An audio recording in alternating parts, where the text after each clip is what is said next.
que nos cuentes qué hace BigML y por qué dicen algunos que es una de las top 5 compañías del mundo de inteligencia artificial. Así que, Paco, cuando quieras, nos cuentas. Un aplauso para él.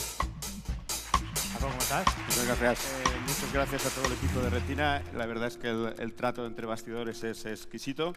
Yo voy a intentar daros una visión muy realista de lo que es el Machine Learning, ¿vale?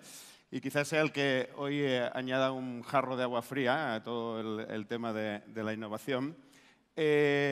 Las películas de ciencia ficción lo han hecho realmente bien, transmitiéndonos una imagen de la inteligencia artificial que está muy lejana al estado actual del estado del arte, a lo que realmente funciona. De hecho, toda la burbuja que hemos visto durante los últimos 2 o 3 años, el único área de la inteligencia artificial que realmente funciona es el Machine Learning. Y cuando lo hace, todavía requiere de mucho trabajo manual y de mucha intervención humana. Hasta que la inteligencia artificial no avance en áreas como la planificación o el razonamiento, va a ser muy difícil que realmente consigamos algo inteligente, ¿vale? Hoy os voy a dar 4 casos de éxito, cosas muy cercanas, muy sencillitas. Pero antes os voy a explicar un poquito lo que es el Machine Learning y lo que es BigML. El Machine Learning es un cambio en la forma en la que se programan los ordenadores, de la misma forma que hace 50 años se programan de forma manual y en los últimos años pues, se requiere un terminal y un programador escribiendo código.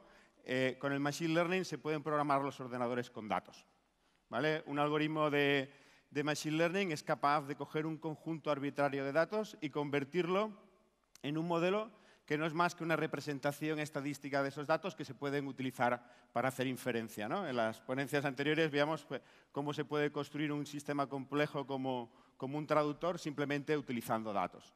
Esos datos pues, se pueden luego utilizar, ese modelo se puede utilizar para hacer inferencia. Este workflow, por sencillo que parezca, pues se puede aplicar muchas veces y hoy vamos a ver cómo se aplica a la solución de diferentes problemas. El Machine Learning no es nuevo. Lleva estudiándose durante más de 40 años. Cuando la gente piensa que el Deep Learning es algo reciente, tiene que acordarse de que la primera referencia a la literatura es de 1986. Lo que estamos viviendo ahora es el paso de la academia a la industria. Aquí podéis ver las fotos de 3 de los fundadores del Machine Learning, Michalski, Tom Mitchell y Tom Dietrich. Yo tuve la suerte de conocer a Tom Dietrich mientras él hacía un año sabático en el Instituto de Investigación e Inteligencia Artificial del Consejo Superior de Investigaciones Científicas en el año 98 y la suerte de poder irme a trabajar con él en Oregón en el año 2003. Muchas de las investigaciones que se han estado haciendo durante los últimos 40 años, lo que estamos viendo es que ahora empresas como Amazon, como Azure o como BigML las ofrecen de forma muy accesible a muchas más compañías. ¿Por qué está pasando esto ahora? Porque los ordenadores son mucho más rápidos y son mucho más baratos. Entrenar un sistema de aprendizaje automático hace 10 años, pues tardabas un año o varios meses en realizar determinados experimentos, ahora lo puedes hacer en cuestión de horas o minutos. Otra razón es la digitalización que empieza a mediados de los 90, pues ha hecho que haya un cúmulo de datos que es realmente la gasolina que necesitan los algoritmos de Machine Learning. La abundancia de datos es tal que supera la capacidad humana de analizarlos. Nosotros somos incapaces de pensar en más de 3 dimensiones y esto hace que los sistemas de Machine Learning realmente sean muy útiles cuando hay una abundancia de datos importante. Sin embargo, las herramientas de Machine Learning son muy complejas de utilizar, están creadas por científicos para científicos. Entonces, resumiendo un poquito, lo que vimos en BigML en el 2011 es que, dada la madurez de las técnicas, la rapidez de la computación, el coste y la abundancia de datos, la única pieza que hacía falta para poder hacer el Machine Learning accesible a todo el mundo era crear una herramienta que fuera sencilla y asequible. Así que a principios del 2011, junto con Tom Dietrich y algunos de sus antiguos estudiantes, decidimos crear BigML para hacer el Machine Learning accesible a todo el mundo. Estamos muy contentos que en el 2014 Microsoft, en el 2015 Amazon y en el 2016 Google se unieran a esta misión. Durante los últimos 7 años pues hemos creado de forma sistemática y muy consistente, como nos decía esta mañana Jaime, como Bruce Sprinting, hemos creado una plataforma que no es solamente la más avanzada del mercado, sino la más accesible y la más asequible. Lo que hace BigML prácticamente es transformar un conjunto de datos arbitrarios en una serie de modelos de clasificación, de regresión, de detección de anomalías. No todo es aprendizaje supervisado, se pueden hacer modelos no supervisados y permite hacerlo a un analista con un solo clic o a un programador con una sola llamada al API. A día de hoy tenemos más de 56.000 clientes registrados en 160 países, clientes que van desde las compañías líderes en determinados sectores en los países más ricos del mundo a las startups más pequeñas en los países más pobres del mundo. ¿Vale? Esto es lo que yo realmente reconozco como democratización. El número de testimonios crece. Uno de los factores claves del éxito de BigML es la educación. Si bien hemos facilitado mucho la creación de algoritmos, todavía necesitas la educación para saber cuándo aplicar determinados algoritmos, a qué tipo de data y cómo preparar los datos para Machine Learning. La adopción del Machine Learning se puede medir de muchas formas. Si en una compañía hay un departamento que lo utiliza, o varios departamentos, o toda la compañía. A día de hoy solamente compañías como Google, como Amazon, como Uber, realmente ofrecen el Machine Learning a sus empleados de la misma forma que el resto de compañías del mundo ofrecen Excel a sus empleados. Otra forma de mirar la adopción del Machine Learning es el nivel de automatización. Si realmente se utiliza a través de una interface web, de forma programática, o bien se automatiza todo el proceso desde la colección de datos, la transformación y la implementación de los modelos. Os voy a explicar muy rápidamente 4 casos de éxito que están en estas dimensiones.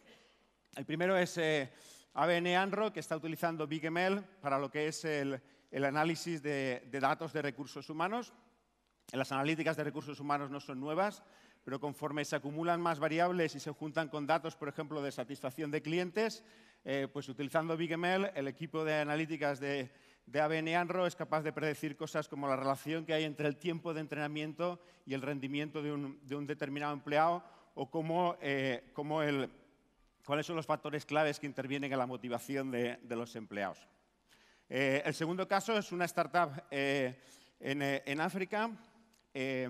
Fiverr es un proyecto muy bonito que está respaldado por el Bankable Frontier y sponsorizado por The Mastercard Foundation, que trata de utilizar datos para crear nuevos servicios financieros para la gente más necesitada.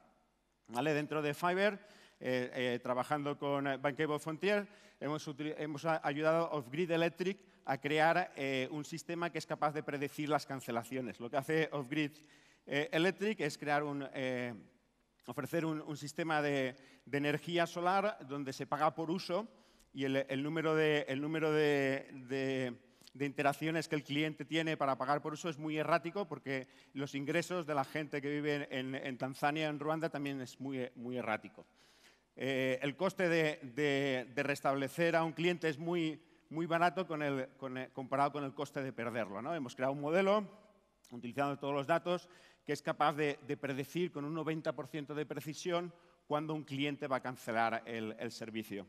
El tercero es una empresa holandesa que es capaz de analizar los acuerdos de confidencialidad de forma completamente automática. El flujo se repite, utilizan un montón de acuerdos de confidencialidad, los clasifican y son capaces de crear un modelo que es capaz de predecir si un acuerdo de confidencialidad es seguro firmarlo o no, ¿vale?